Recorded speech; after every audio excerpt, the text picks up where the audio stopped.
United States, we're going because 2 years after the killing of George Floyd by a white police officer in Minneapolis, efforts to introduce reforms in police operations in the U.S. are at standstill. However, some cities, states, and even former President Donald Trump have taken some actions. The impact of George Floyd's death still lingers in the minds of Americans as many visit the place where he was murdered. Let's have more details of that in this report. This intersection, a few miles from downtown Minneapolis, is a continually evolving memorial to George Floyd.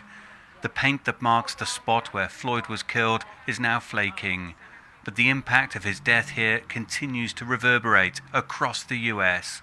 His aunt, Angela Harrelson, is a frequent visitor. I don't know how to describe it. It's an energy that you feel here. And sometimes it can be quite emotional.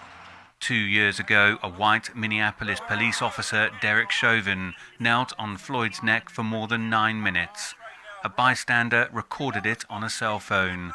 The footage went viral, prompting global outrage and protests. Billy Jones was among those to witness the event. He now runs a coffee shop overlooking the square. I'm just happy in the technology that we have. It's not that there's nothing new, it's just that we have technology to visualize what's happening right now.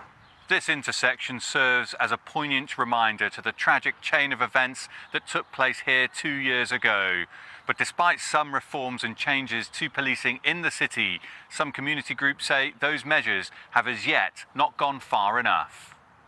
The George Floyd Justice in Policing Act, federal legislation that aims to change the way policing is performed, stalled in the US Senate.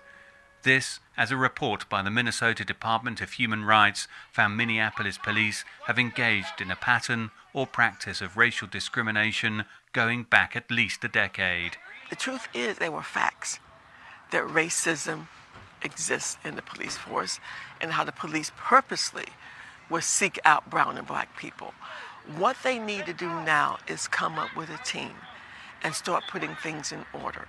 Events here shook the world, but the process of bringing genuine change is a fight that continues.